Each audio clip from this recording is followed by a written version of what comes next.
Chapter 9: The Evolution of the Global Political Economy by Mary Ellen Batiuk and Joe Leonard.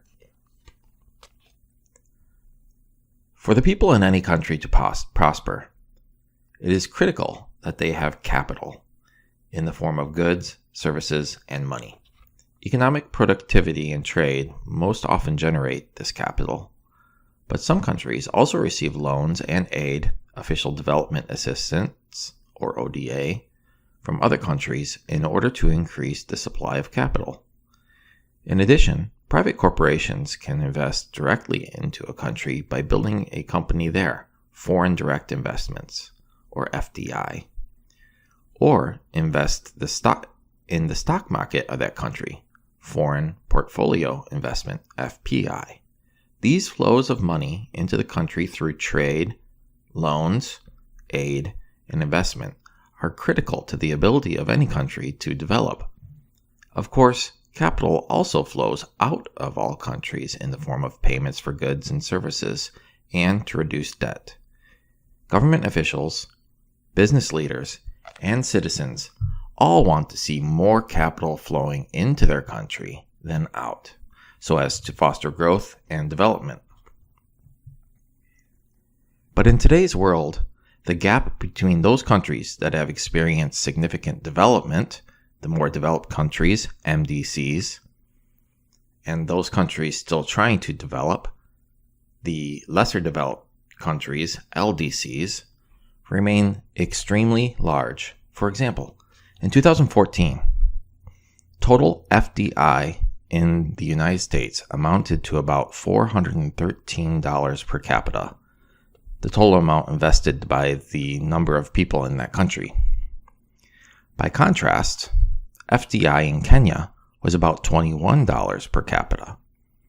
By this measure, people in the United States have a lot more financial capital to work with, capital that helps create the jobs that eventually support literacy, healthcare, and a higher standard of living. In 2014, annual per capita gross national income, GNI, in the United States was $55,860 compared to $2,940 in Kenya. Gross national product, or GNP, was used by reporting agencies until 2000, when it was replaced by GNI, which equals gross domestic product, GDP, the total goods and services produced in any given year, plus any foreign income, minus any interest or debt payments. Generally speaking, the more financial capital flowing into a country, the better off the country will be. Today, most investment capital flows between the more developed countries. In 2015, the developed economies accounted for about 41% of all global FDI inflows, down from about 69% before the 2008 global financial crisis. In contrast, developing countries in Africa received only about 4.4% of all FDI in 2014. Countries with too much capital flowing out of the country, out and not enough coming in, fail to develop over time.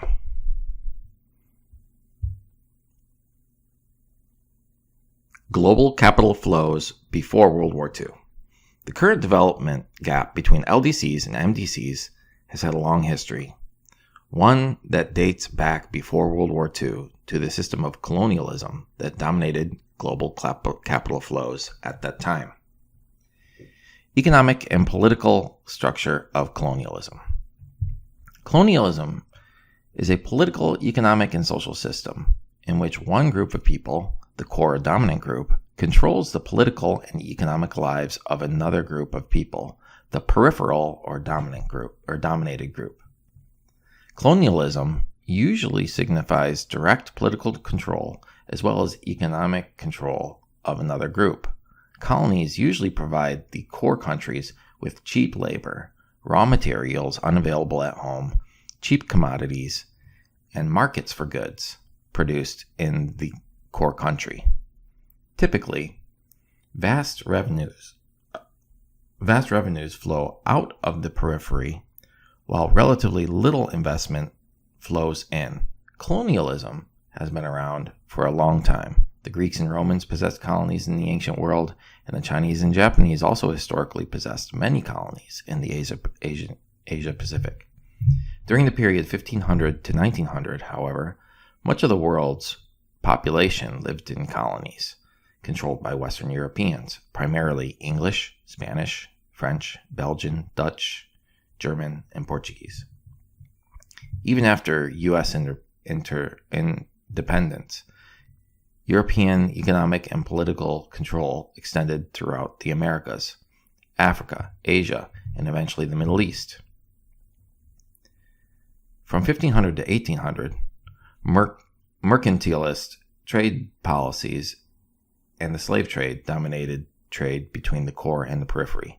From the point of view of the colonizer, the idea was to protect industry at home and extract as much profit from the colony as possible. Colonizers ignored traditional native claims to property and created huge plantations for commodities like sugar, coffee, tobacco, cotton, and rice. Along with the agricultural commodities, lumber, furs, gold, and silver flowed out of the periphery and into the core. Additionally, some 9 to 15 million Africans were forcibly transferred to the Americas, this time as slaves, forming what has come to be known as the triangular trade. See Figure 9.1. The slave trade was also incredibly profitable. Slaves made huge agricultural plantations possible because native populations also escaped when pressed into service. In addition, native populations had no natural defenses for diseases like smallpox and measles that the colonists brought with them. Colonies in the Americas were especially lucrative. Money flowing into Europe from these colonies financed industrial development, personal luxury, and eventually war. Early in the 19th century, the slave trade was abolished by many European countries, which later outlawed slavery itself. European powers turned their attention to Africa, Asia, and the Middle East for new sources of capital in an era of colonial expansion. By 1856, most of India was under the control of the British East India Company. And by the end of the 1800s, a quote-unquote scramble for Africa had begun. England had already laid claim to the vast territories in North and South America. One of the most aggressive African colonizers was the Kingdom of Belgium, who personally gained control of 568 million acres of land in Central Africa. This is 75 times the size of Belgium and about 1/4 the size of the United States. At the Berlin Conference of 1884, those European nations already in Africa officially divided the continent among themselves without regard to the tribes, kingdoms, and ethnic divisions already present on the continent. Boundaries were constructed to temporarily resolve European disputes about who owned what. No Africans were at the table. At the borders that were drawn, for example, straight lines that bisected natural boundaries like rivers, made little sense in terms of the indigenous populations. Economic, political, and social consequences of colonialism. The consequences of colonialism were mixed for both the core and the periphery. For the periphery territories, not yet countries, colonialism left a legacy of capital drain, exploitation, bureaucratic corruption, and ethnic and religious rivalries. Colonies were most often developed to provide one particular resource or cash crop to the dominant country. Instead of evolving diverse and resilient economic systems, colonial economies were actually quite fragile If a population in the periphery produced primarily cotton and global cotton markets collapsed, the indigenous people had little else to fall back on and suffered bitter consequences. At the same time, peripheral peoples in Americas, Africa, and Asia were introduced to European models of government and European ideas about individualism, equality, and justice. The English poet Rudyard Kipling wrote in 1899 about the white man's burden of bringing civilization and Christianity to indigenous populations, whether they liked it or not, and often under extreme duress. Indigenous peoples around the globe succumb to the influence of the developed world. Europeans drained their colonies of human capital, commodities, and money. Commodity revenues that could have been used for the internal development of Africa by Africans were lost forever in the race for European profits. On the other hand, Europeans did develop considerable infrastructure in their colonies in the form of roads, shipyards, railways, and cities. After all, commodities must be collected, stored, and shipped. Workers must be supervised, and life for the colonizers must be supported. But how did a relatively small number of Europeans control such vast territories, markets, and capital flows? Core countries used both direct and indirect methods to rule the periphery. Direct rule created strong centralized bureaucratic administrations in the urban areas populated by Europeans. These bureaucracies generally followed European norms of property, individual freedom, civil rights, and justice. Indigenous peoples participated in urban colonial bureaucracies, but only at the lowest levels, with little hope of advancement. Direct rule was founded on principles that were clearly racist and was brutally enforced with advanced industrial weaponry. Indirect rule ceded power in the rural areas to local indigenous chieftains and warlords. In doing so, indirect rule created deep divisions among ethnic groups, tribes, and villages, as these strong and ruthless leaders were both armed and granted almost unlimited powers by colonial governments. In rural areas, systems of brutality and corruption became a way of life, supported and reinforced by distant urban administrators. Direct and indirect rule worked more or less side by side to enable a relatively small group to exert control over a much larger population. Terror, corruption, racism, and ethnic tension turned out to be powerful tools that the core countries used to divide, conquer, and exploit their vast holdings in the periphery. All the while, capital kept flowing back to the core. Breakdown of colonialism. Ironically, colonial revenues and rivalries ultimately fueled political tensions already simmering among Europeans themselves. Throughout the late 1800s, European leaders tried to keep a quote-unquote balance of power among themselves. But since each country wanted a military edge over its rivals, what really resulted was a huge arms buildup paid for in part by colonial revenues. Of all the countries in Western Europe, only Germany was without significant colonies in Africa and Asia. Lack of colonies meant lack of access to markets and raw materials. War appealed to some as an opportunity for colonial realignment and increased capital flows from abroad. World War I, from 1914 to 1918, was the most expensive and deadly war in history up to that point. Flush with colonial capital, Europeans mustered armies, artillery, and firepower on a scale not seen before.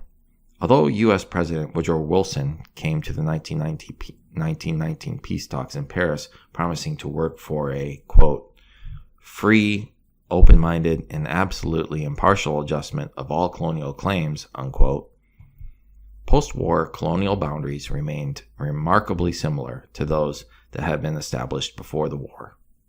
In addition, the victorious allies of 1919 carved up the defeated Austro-Hungarian and Ottoman empires as recklessly as they had Africa in 1884. While fragile, independent Eastern European countries emerged, Britain and France gained control over much of the Middle East and began to exploit its oil wealth. In the end, World War I settled nothing. Capital flows from the periphery to the core resumed their pre-war patterns, which would continue to worsen inequality between countries and cause poverty rates to rise in colonies around the globe.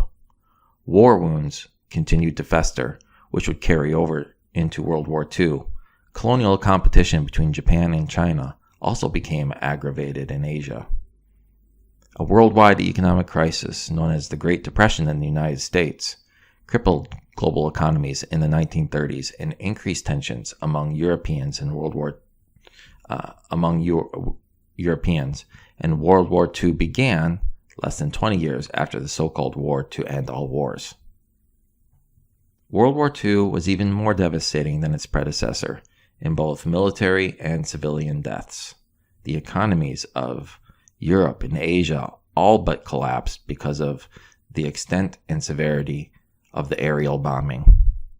Following the destruction of World War II, the United States was able to achieve economic superiority through such initiatives as the Marshall Plan, which was a comprehensive aid package that helped rebuild Europe and Japan.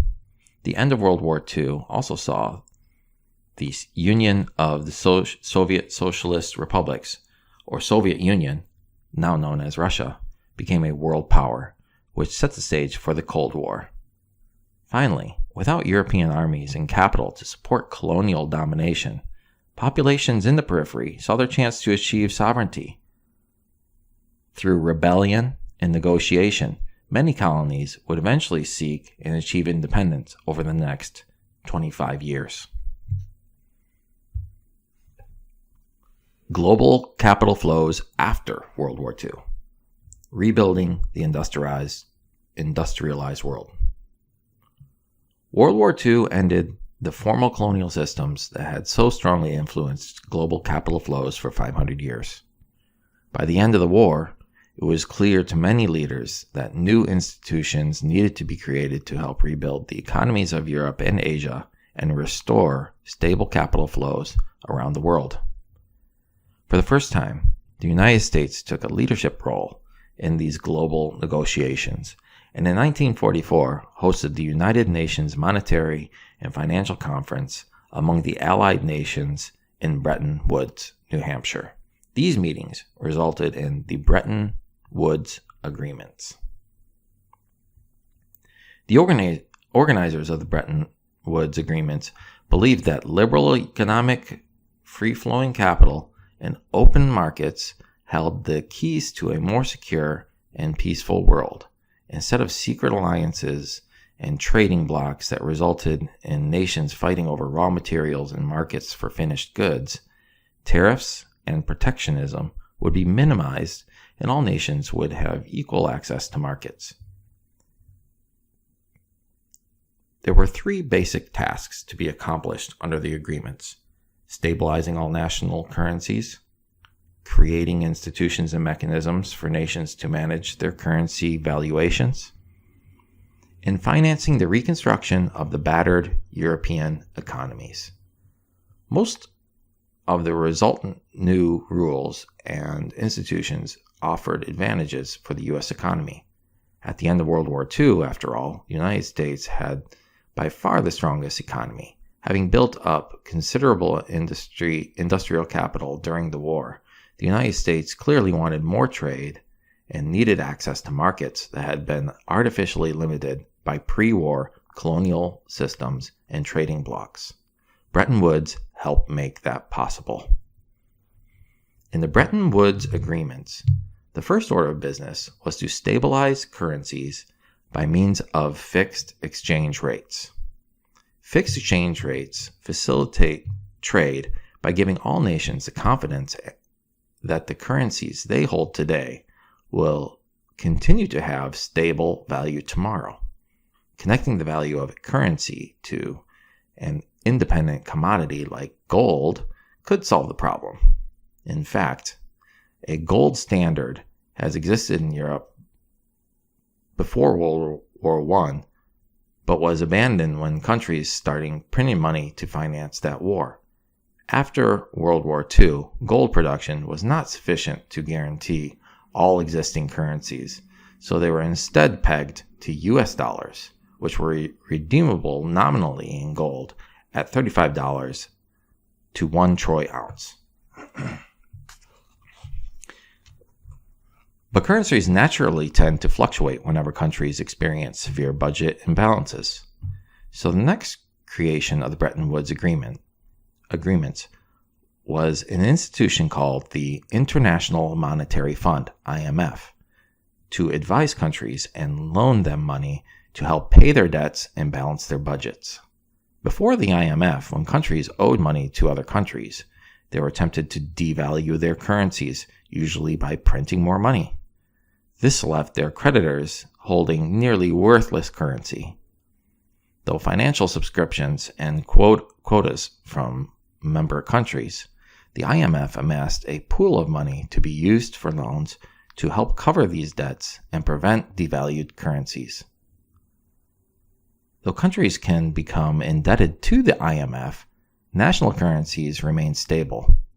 To aid nations in paying off their debts, the IMF would also make recommendations for cost-cutting measures that would help free up their money in national budgets for debt repayment.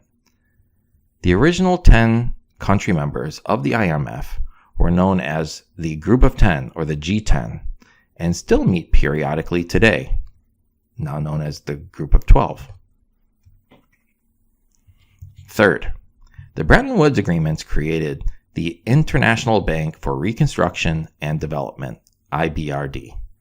To aid in reindustrialization of Europe, the IBRD would eventually become part of a group of institutions known simply as the World Bank Group, or World Bank. Initially, however, the IBRD was underfunded, with greater flows of capital were needed to jumpstart the economies of Europe. A plan developed by the then Secretary of State, George Marshall, called the Marshall Plan, sent billions of extra dollars, $17 billion between 1948 and 1954, in grants to 16 West European countries. The decision to help rebuild even the economies of defeated Germany and Japan showed the degree to which U.S. economic growth in this period depended on these rebounding markets. Without markets, economies simply cannot continue to survive. Finally, to keep Bretton Woods negotiations an ongoing part of international financial stability, the Allied countries resolved to keep meeting to make adjustments to the Bretton Woods agreements as needed. This resolution became known as the General Agreement on Tariffs and Trade, or GATT, G-A-T-T. 23 countries signed the first GATT treaty in 1947, and eventually 125 countries participated in the 1986 to 1994 GATT rounds of negotiations. These negotiations eventually ended with the creation of the World Trade Organization, WTO, in 1995, whose mission is to eliminate any current barriers to trade. For those who participated in them, the Bretton Woods Agreements, coupled with the ambitious Marshall Plan and other development aid programs, succeeded in rebuilding war-torn economies and sustaining U.S. levels of production. Cold War politics and the periphery. While Bretton Woods represented a big step forward in international financial cooperation and coordination, some major parts of the world remained outside of the capital flows. Russia, China, and the former colonies in Africa and Asia were becoming fully integrated into these new economic arrangements, largely because of the Cold War, which dominated international politics from the end of World War II, 1945, through 1991. During that period, the Cold War had as much an impact on post-World War II international capital flows as did the Bretton Woods agreements. In 1917, at the end of World War I, Vladimir Lenin successfully led a communist revolution in Tsarist Russia, which eventually consolidated that empire into the Union of Soviet Socialist Republics, USSR, a totalitarian socialist state. In 1949, Mao Zedong orchestrated a similar revolution in mainland China, creating a Chinese communist state. Both the USSR and the People's Republic of China, PRC, were communist states, and as such, they committed to the overthrow of worldwide capitalism. Pure communism would be an economic system completely controlled by all citizens. See Figure 9.2. And I'll read Figure 9.2. Communism versus capitalism. While both the Soviet Union and the People's Republic of China claimed the label communist, they were in fact totalitarian socialist states. Pure socialism is an economic system in which the state owns and controls all the capital used in the production and goods services. Almost all individuals are employed directly or indirectly by the state, and the government assumes the major responsibility for employment, education, healthcare, and living conditions. By contrast, pure capitalism is an economic system in which almost all capital is owned and controlled privately, and incentives for increasing social wealth are directly linked to the personal desire to increase one's individual fortune. Government primarily acts as a watchdog to prevent abuses, and employment, education, and healthcare are largely private concerns. Both systems can and do exhibit excesses. In socialism, governments can assume totalitarian powers over the individual that threaten human freedom and stifle individual innovation. In capitalism, the private drive for the individual wealth and profit can override community interests and endanger the common good. Back to the narrative. At the end of World War II, the Bretton Woods agreements fashioned a global arena for capitalist free trade and open competition for markets that was in direct opposition to the Soviet economic system. As a result, the Soviet government moved decisively to further extend its economic and political power into larger and larger, quote-unquote, spheres of influence. It seized the territories that its armies had liberated at the end of World War II, moving to take economic and political control of Eastern Europe, and as Winston Churchill observed, an, quote-unquote, Iron Curtain fell between Eastern and Western Europe.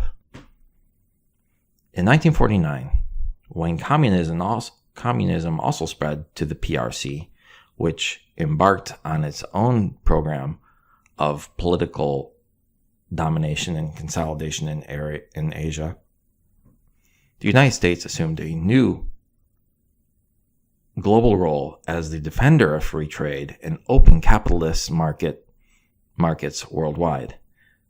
The official U.S. policy from the 50s through the 80s would be to, quote-unquote, contain the spread of communism in general, and Soviet and Chinese power in particular. The West and the East were locked in a new, quote-unquote, Cold War. From the 1950s through the 1970s, the United States and USSR averted direct and potentially nuclear confrontation. But the Cold War, in fact, bubbled up in a series of small, quote-unquote, hot wars all over the global periphery.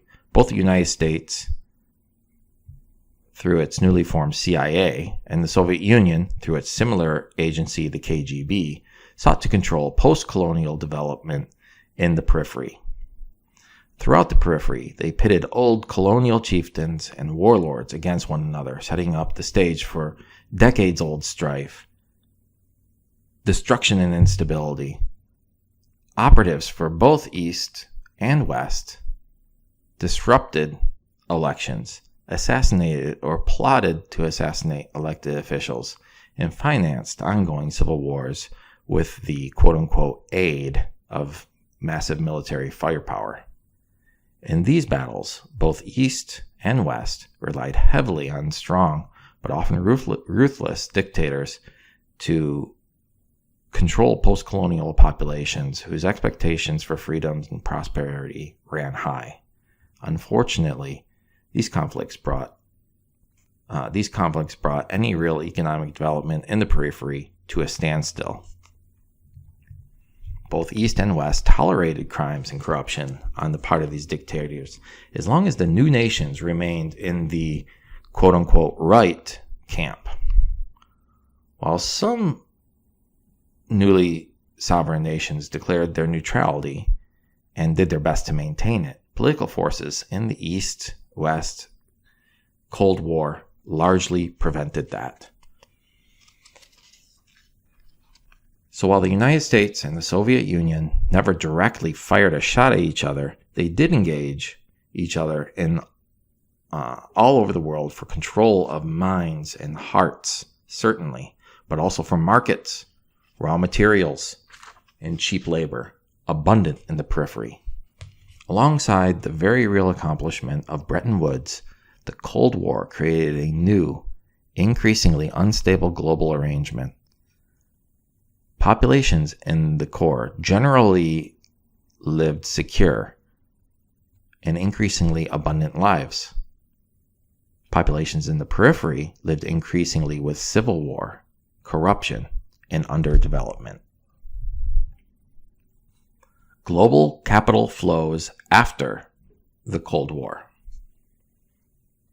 After the 1970s, patterns of capital flows began to shift again. Through the end of the 20th century, there were several reasons for this shift. First, Cold War tensions gradually began to ease. In the 1970s, the United States and the Soviet Union entered into a period of détente and began to trade art and culture, as well as some goods and services. The Strategic Arms Limitation Treaty, SALT, together with the Anti-Ballistic Missile, ABM, Treaty, offered hope that relations between the two countries could become less militaristic. By 1989, the Russian people demanded an end to the Soviet Union.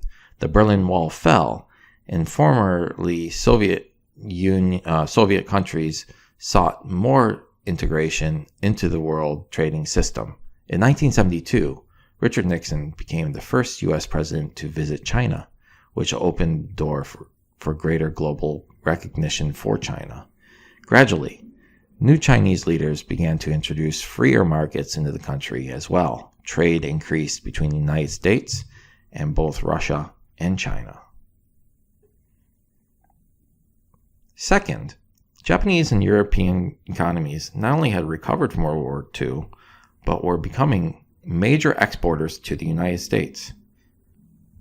By 1971, President Nixon reasoned that since foreign banks had held more dollars than U.S. gold reserves could back, the gold standard was no longer feasible. Essentially, the United States was not holding enough gold reserves to back up every U.S. dollar.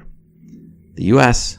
and the world economy had grown too large to be tied to one precious metal, and it was Nixon's hope that the U.S. and world economy could expand almost endlessly. Taking the United States off the gold standard inaugurated a system of floating exchange rates, which remains today. When exchange rates float, world currencies, including the US dollar, can fluctuate in value. Financial markets take on an increased importance as buying, selling, and speculating on the price of currencies becomes as much a part of everyday economic activity as buying, selling, and speculating on the price of wheat. Ensuring global financial stability, the job of the International Monetary Fund, becomes critical in such a system, and after 1971, the IMF became a more powerful force in regulating world finance. Third, the struggling nations on the periphery began to attract some systematic attention from around the world. After centuries of colonial brutality, 2 world wars, and decades of corruption and civil strife, it was becoming clear that the development in that periphery needed to become a part of a global agenda.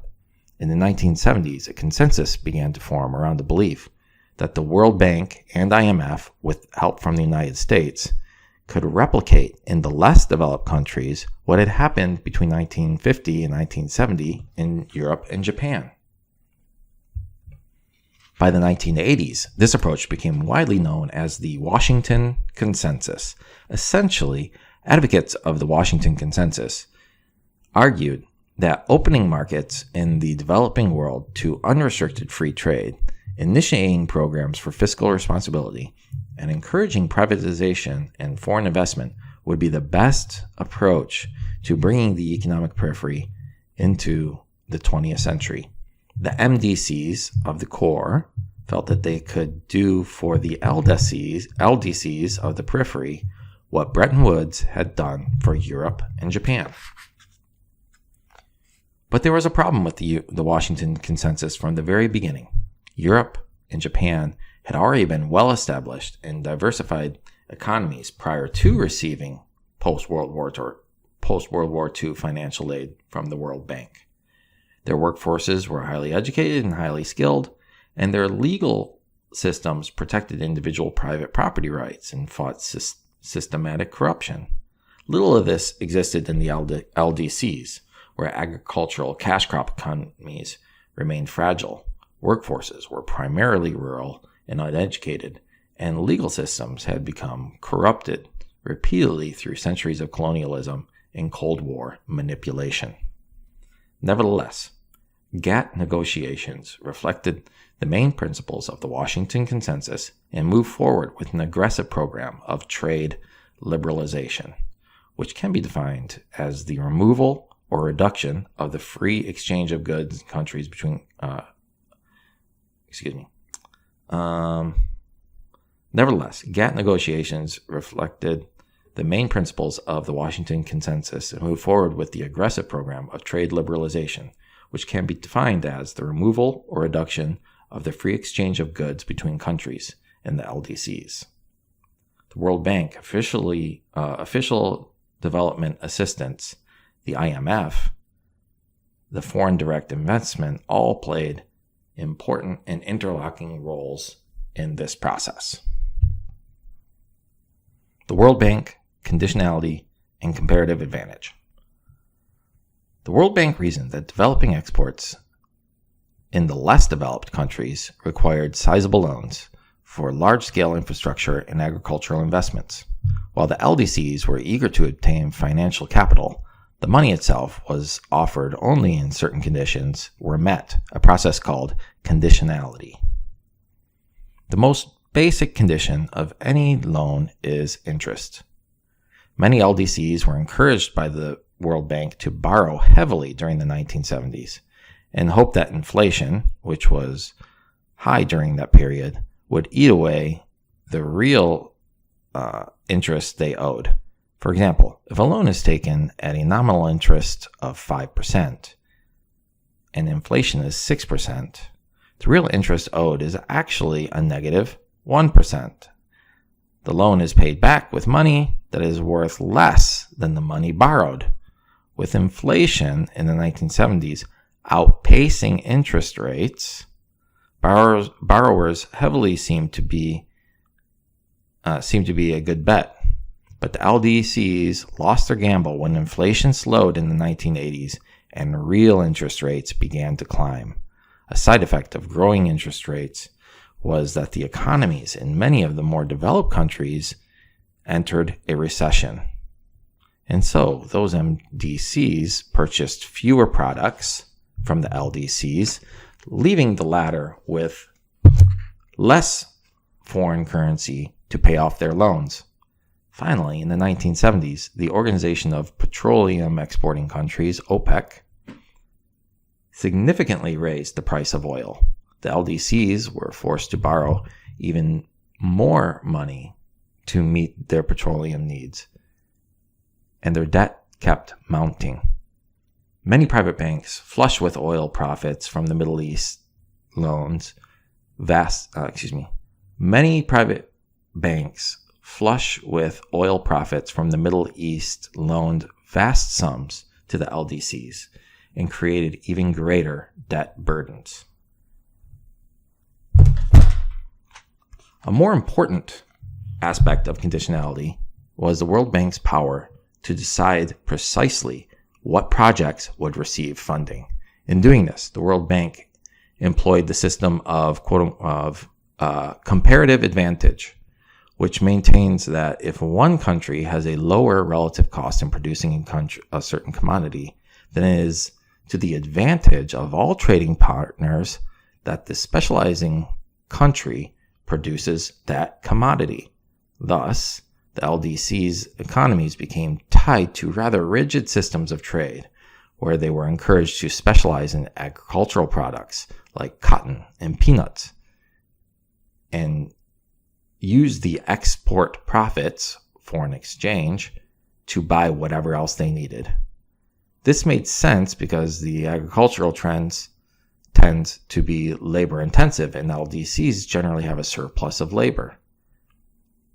As another condition for the loan, the World Bank required that the LDCs remove most tariffs for imports and most subsidies for exports, that is, develop free and completely open markets. But these particular World Bank policies put the LDCs at a global disadvantage in at least 5 ways. First, land that had formerly been used for domestic food production was placed into highly specialized and more mechanized commodity crop production. In this process, many poor farmers lost their livelihoods as small plots of land were consolidated into larger agricultural complexes. These displaced farmers often migrated to overcrowded cities that were unable to absorb this new influx of people into the existing industrial base, infrastructure, or education and health care systems. Without jobs or education, these individuals became a permanent underclass plagued by poverty, illiteracy, and disease. Second, this intense industrialized agriculture demanded specialized seed, fertilizer, pesticides, herbicides, and machinery that had to be purchased from the MDCs, adding to already ballooning debt. Third, planting the same crop over and over often degraded fragile ecosystems. In some LDCs, land began to lose fertility. Fourth, many LDCs became net importers of food with no effective means of national food distribution. Famine claimed more and more lives in the LDCs, not necessarily because there was no food, but because displaced peasants were too poor to buy relatively expensive imported food. Ironically, both food production and hunger grew globally during this time. Fifth, the LDCs never fully realized enough profit from the agricultural exports, because although the World Bank required them to adopt all tariffs and subsidies, many of the MDCs they wanted to trade with continued to heavily subsidize their own domestic agricultural commodities in order to protect MDC farmers from cheap imports. For example, the United States continued to subsidize its cotton farmers, making U.S. cotton some of the cheapest cotton in the world. Most LDCs, no matter how efficiently they produced any commodity, cannot compete with heavily subsidized commodities from MDCs And LDCs cannot enact their own subsidies without alienating the World Bank and IMF. Without sufficient foreign exchange from trade to pay their bills, debt in the LDCs kept growing throughout the 80s and 90s. In addition to these reasons, corrupt leaders in many LDCs robbed their own governments and people of needed capital. Political expediency during colonialism and the Cold War had not only fostered strong democratic regimes in most of the LDCs, On the contrary, throughout the end of the 20th century, ruthless dictators and warlords gained power and engaged in corruption as a part of standard economic practice in too many LDCs. These dictators siphoned off and redirected capital coming into foreign bank accounts in MDCs, a process called capital flight. As a result, in too many LDCs, there was often too little to show for years and years of continued loans and mounting debt. Finally, poverty in some LDCs led to crime and social unrest, which came to dominate local government policies. Illegal crops like poppies in Afghanistan or coca in Latin America fueled a worldwide drug trade. Some individuals in the LDCs who felt their land had been taken from them unjustly openly rebelled. Some famine-stressed countries erupted into civil war. Thus, crime and civil strife have led some governments to purchase arms and weapons for controlling the violence. At a time when education, healthcare, and jobs are desperately needed, many countries have used precious foreign exchange and even borrowed more heavily to arm themselves against rebels and criminals. All the while, the debt in the periphery has continued to mount. Structural adjustment and foreign direct investment. By 1991, the LDCs had accumulated almost $1.4 trillion of total external debt to the World Bank, the International Monetary Fund, and other creditors, and were not experiencing sufficient economic growth to service their debt, meet interest payments, let alone retire it. In fact, debt was running at almost 127% of total exports of goods and services. Some MDC economists began to fear the international economic crises might result in the LDCs defaulted on their debts. This is exactly what happened in Argentina in 2002, when the country defaulted on $93 billion. Foreign investment fled, and the Argentine economy collapsed. The IMF, fearful that global economic crises might become epidemic if the less developed countries unilaterally devalued their currencies, began an aggressive series of loans to the LDCs with even stricter conditions. These new conditions imposed by the IMF are collectively called structural adjustment programs. Such programs have become very controversial in recent years because through the IMF, through them, the IMF has directly influenced the internal budgets of sovereign nations. Specifically, structural adjustment programs have required some national governments to make large budget cuts in education and healthcare programs. Some countries have been instructed by the IMF to cut their education and social service budgets by as much as 40% to enable them to balance their budgets and make greater payments on their debts. At the very least, these kinds of cuts create severe hardships for the poorest of the poor, and at worst, they can exacerbate the types of social unrest many LDCs experience.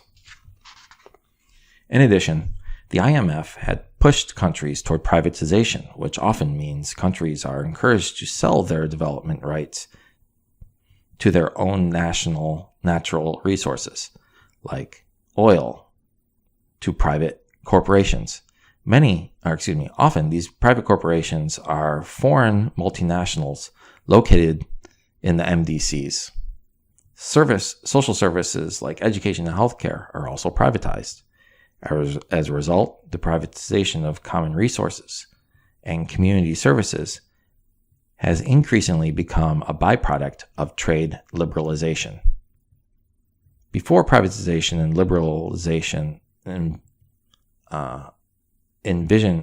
both privatization and liberalization envision a world where private corporations have unlimited access to internal domestic economies. During the 80s and 90s, for example, oil production in Africa and Latin America became dominated by large multinational corporations like ExxonMobil, Royal Dutch Shell, British Petroleum, Chevron Texaco.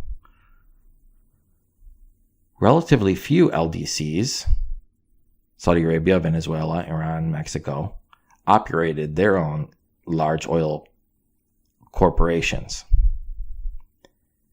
In the 1990s, Shell Nigeria, which accounted for slightly more than 50% of the total oil production in that country, became embroiled in accusations of environmental degradation and massive corruption. Unfortunately, LDCs had little power against these corporations. With trade liberalization policies as part of structural adjustment programs, the LDCs were encouraged to grant huge concessions to multinational corporations, in the process often ceding not only profits, but environmental and social controls as well. Structural adjustment programs have also called for the privatization of public services like healthcare, education, and even public utilities like water.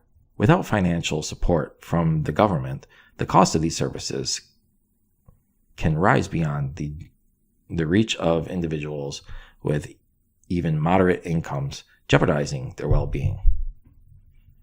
Until recently, trade liberalization was required by the World Bank and IMF as part of the conditionality for receiving needed capital through loans. LDCs could avoid these conditions by opting out of the loan process altogether, but in 1995, during the last round of GATT talks, World Trade Organization was created. The purpose of what WTO is to negotiate all global trade disputes with the goal of moving the entire global economy toward greater trade liberalization. Since the WTO now has global jurisdiction with a mandate to enforce trade liberalization on a worldwide scale, the Washington Consensus has in effect become the international law of trade. Foreign aid. Foreign aid, or official development assistance, has not really solved the financial problem of the. Second, official development assistance is too often used as a tool of foreign or economic policy on the part of the donor nation. John Perkins has argued that ODA is often tied to projects that directly benefit the donor nation at least as much as the intended LDC. This type of aid is sometimes called phantom aid and is often tied to debt relief projects as technical assistance is often tied to debt relief projects and technical assistance in which capital flows is in a circular fashion. A hypothetical example of this would be an MDC supporting a project in an LDC to build a dam for generating electricity. The money, given as ODA, is used to purchase supplies, technical assistance, and expertise from the MDC. The LDC may or may not ultimately benefit from the dam, depending on the level of expertise already existing in that country and the infrastructure needed to utilize the electricity that it created. But the multinational corporations located in the MDCs benefit directly through purchases of labor, materials, and technical assistance by the LDC.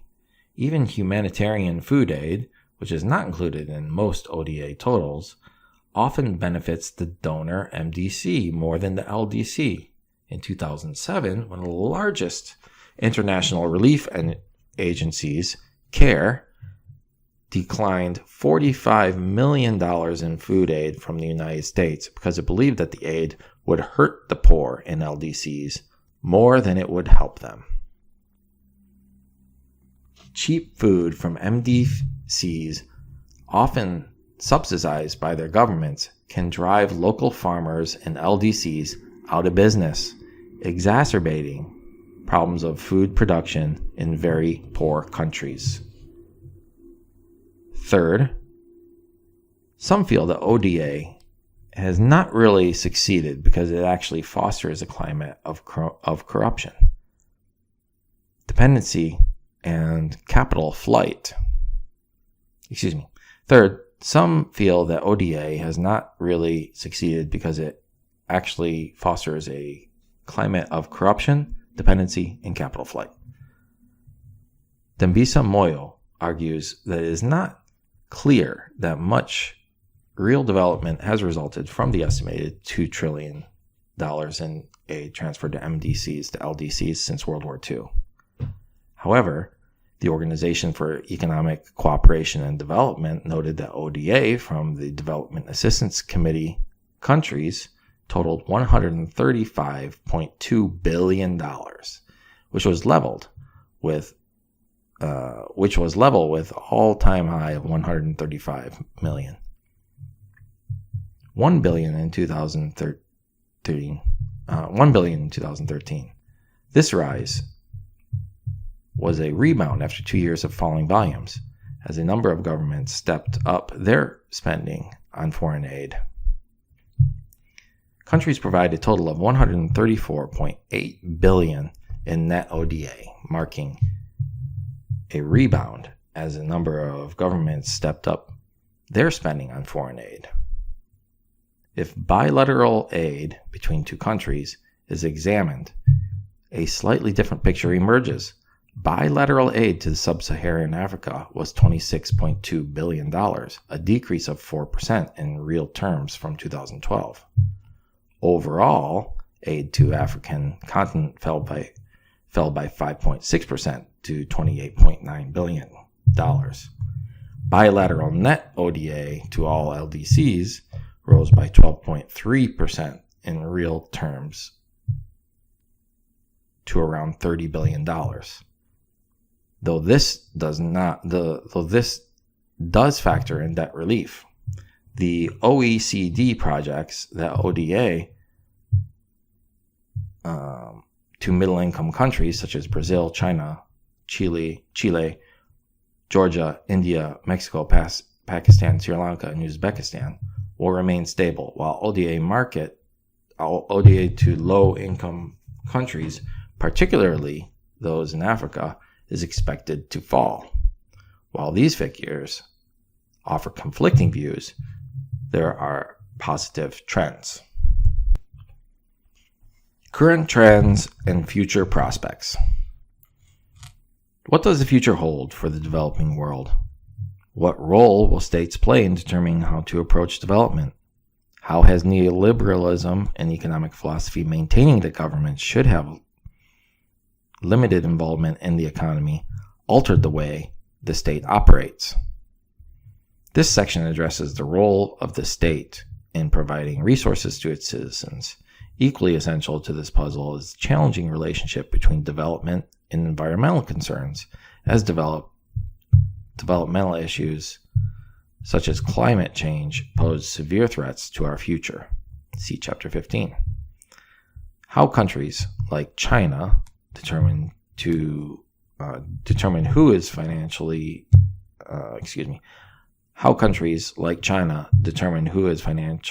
support in the development process, and why also warrants consideration. Neoliberalism, the diminishing role of the state. The founding figures of neoliberal thought took political ideals of human dignity and individual freedom as fundamental as the quote-unquote central values of civilization. These values, they held, were threatened not only by fascism, dictatorships, and communism, but also by the forms of state intervention that substituted collective judgments for those of individuals free to choose. Neoliberals believe that markets should have limited direction by the governments of states. The restructuring of the global economic institutional order via Bretton Woods agreements was designed to prevent a return to the catastrophic conditions that had contributed to the cause of the Great Depression in the 1930s. Another related issue is privatization of state services such as welfare, which means that private companies are responsible for providing these services. Should governments continue to provide social services, or is the influence of corporations better for individuals that need access to these services? Limiting the role of government has other consequences as well, such as environmental degradation and destruction. As we move forward, the potential diminishing role of the state and the increasing influence of multinational corporations, MNCs, are things to be watched. Potential issues including the privatization of natural resources, which poses serious consequences for developing countries. Will MNCs behave in a responsible manner and take into account environmental concerns? Countries, especially developing ones, may not receive the economic benefits that natural resources can provide if the pursuit of economic growth does not take into account issues of environmental sustainability. Development and the environment. As mentioned, neoliberalism can have dangerous consequences for the natural world. Natural resources are finite, yet they are continually exploited, which further demonstrates the need to protect natural resources, especially as it relates to the needs of developing LDCs. Environmental concerns, particularly around climate change and development, are key issues that are currently being taken up by international government organizations, IGOs, such as the United Nations. One of the key issues is the sustainable development, discussed greater in Chapter 14, which first made its way into policy discussions in the 1980s. While there is a great deal of contention as to what it actually is, most proponents of sustainability take it to mean that the existence of the ecological conditions necessary to support human life at a specified level of well-being through future generations. Two examples of trying to reach this goal include focus on sustainable development on the part of the United Nations Environmental Program, UNEP, and new climate change initiatives pursued by the United Nations. The institutionalization of sustainable development has continued to progress. UNEP has articulated 15 Sustainable Development Goals, SDGs, which were finalized in September 2015. This list of goals is one example of the growing importance of incorporating environmental concerns into questions of economic development. Another example of this relationship is the Climate Change Adaptation and Development, CCDARE, initiative, which is administered by both UNEP and United States Development Program, UNDP. This program is intended to help countries address climate change issues and develop national legislation that assists in combating these issues. Individual countries are primarily participants in this program. Presently, there are 11 countries involved: Benin, Ethiopia, Ghana, Malawi, Mozambique, Rwanda, Senegal, Seychelles, Tanzania, Togo, and Uganda. Examples of initiatives developed in these countries include rainwater harvesting, Seychelles, protecting forest resources, Tanzania, and improving land quality for agriculture, Rwanda. The protection of natural resources and addressing of climate change are important issues for developing countries. Programs such as CC-DARE initiative are promising changes. Politics and development. Increasingly, efforts such as SDG and CC-DARE initiative signal that key policymakers are beginning to think more broadly about economic development. Are developing countries taking the lead on these issues? One example is that the BRIC countries, Brazil, Russia, India, and China. South Africa has recently been added to this group in the BRICS configuration.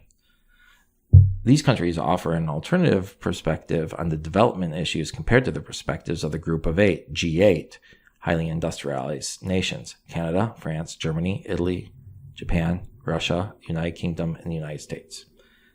Countries that have traditionally been neoliberal economic policies. In a recent report commissioned by the US-based Citigroup Bank, South Africa was ranked the world's richest country in terms of its mineral reserves, worth an estimated $2.5 trillion. South Africa is investing the equivalent of $36 billion into expanding and improving its railways, ports, and fuel pipelines as a catalyst to help unlock the world's greatest mineral wealth. The inclusion of South Africa among the BRIC countries is important not only for the recognition of African countries on a global scale, but also because the BRIC countries, notably China, have begun investing in African countries and establishing trade partnerships that could remake the economic and political landscape in Africa. Also of importance is China's attempt to create an alternative to the World Bank, known as the Asian Infrastructure Investment Bank, AIIB. The World Bank is composed of 5 international organizations: International Bank for Reconstruction and Development, the International Development Association, the International Finance Corporation, the Multinational Investment Guarantee Agency, and the International Center for Settlement and Investment Disputes. The imbalance in voting shares between countries like China and the United States and the IBRD, for example, China has 4.82% of the vote, and while the United States has 16.1% of the vote, makes the creation of an alternative like AIIB significant, as it indicates China's desire to become more involved in the global political economy. China has also used its considerable foreign reserves to invest heavily in Africa. In 2012, China doubled its 2009 financial commitment to $20 billion in financing to African countries. Most of China's economic involvement on the African continent is based on infrastructure projects, building roads, dams, and the like, in return for the extraction of natural resources. The extent of China's involvement in economic development on the country of Africa and elsewhere is something to monitor, as it may have significant effects on global economic development. Progress. Despite the problems posed by climate change, neoliberal-inspired economic practices, and general global economic institutional inequality, there are examples of progress. Addressing climate change through initiatives such as CC-DARE puts it on a global agenda, and integrating environmental concerns in development is essential to achieving true sustainability. Further developments include increasing literacy rates and rising levels of democratization and openness through much of the world. The Arab Spring signaled the importance of tools such as the internet and social media for individuals pressing for democratic change within developing countries. Changes like these signal the importance of focusing on all aspects of development, not just those related to economic development. Development involves a variety of issues and concerns, from addressing the effects of climate change to increasing literacy rates. The ability to close the inequality gap between the developing world and the developing world is possible. There are examples of the growth of targeted programs emphasizing change from the bottom up. Focusing on development from the bottom up will help those most in need, because it entails looking at development from a broader perspective than that of just that of development in the state's economy. Abhijit Banjari and Esther Duflo argue that targeted programs that are in touch with everyday needs and sensibilities of populations on the ground, and that are rigorously evaluated for being replicated in other populations, hold the most promise for making significant inroads into poverty in the future.